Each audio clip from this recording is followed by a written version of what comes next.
Assalamualaikum warahmatullahi wabarakatuh. Perkenalkan, nama saya Muhammad Nawal Aziz. Ingin menjelaskan tentang peristiwa ingkar sunnah dalam studi hadis, yaitu definisi ingkar sunnah.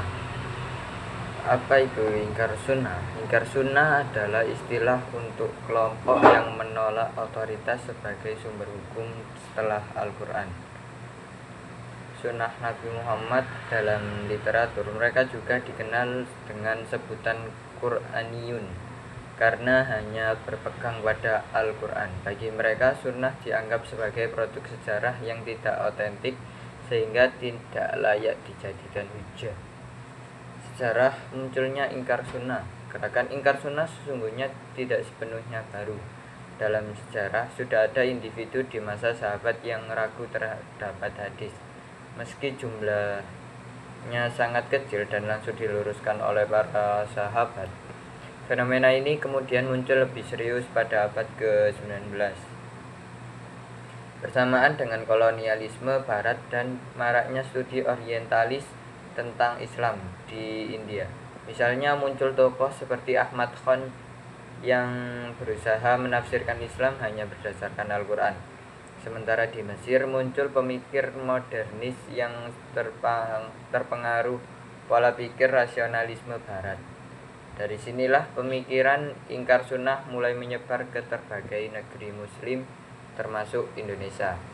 Argumen kelompok ingkar sunnah, yaitu kelompok ingkar sunnah mengajukan beberapa alasan penolakan terhadap hadis, antara lain yaitu Al-Quran sudah sempurna. Mereka berpegang pada ayat, pada hari ini telah kusempurnakan untukmu agamamu, Quran surat Al-Madinah ayat 3, sehingga sunnah dianggap tidak lagi diperlukan.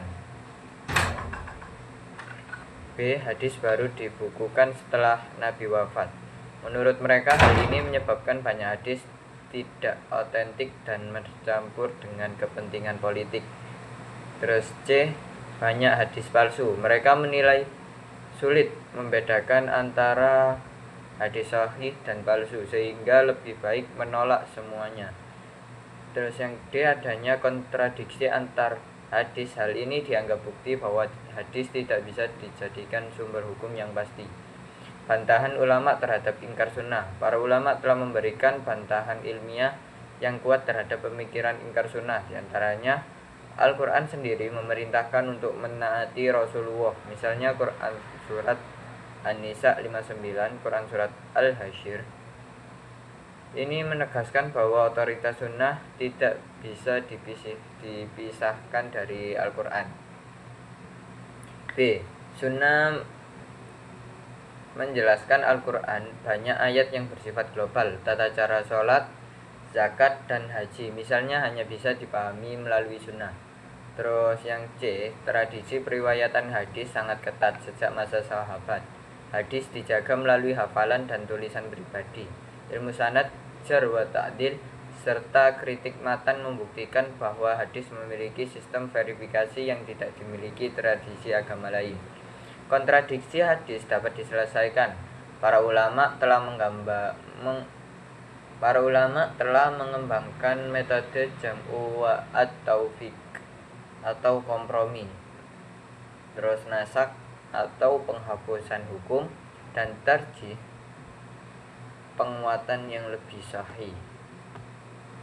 Dampak fenomena ingkar sunnah, yaitu fenomena ingkar sunnah menimbulkan sejumlah dampak negatif bagi kehidupan umat Islam. Di antaranya keracunan dalam beragama. Banyak ibadah tidak dapat dilakukan tanpa sunnah, sehingga mengingkarinya berarti menghilangi bagian pokok syariat.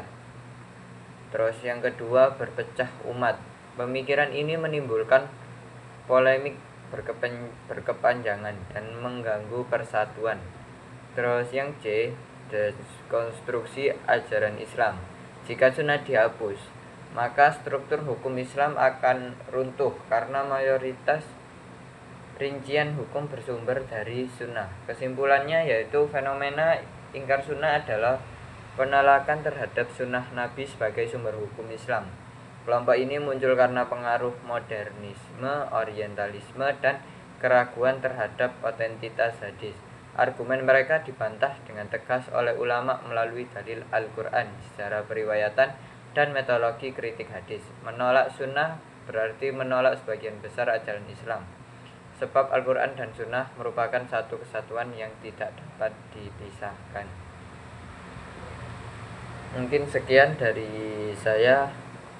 Saya mohon maaf mungkin ada salah kata atau kurangnya. Selebihnya saya minta maaf. Wassalamualaikum warahmatullahi wabarakatuh.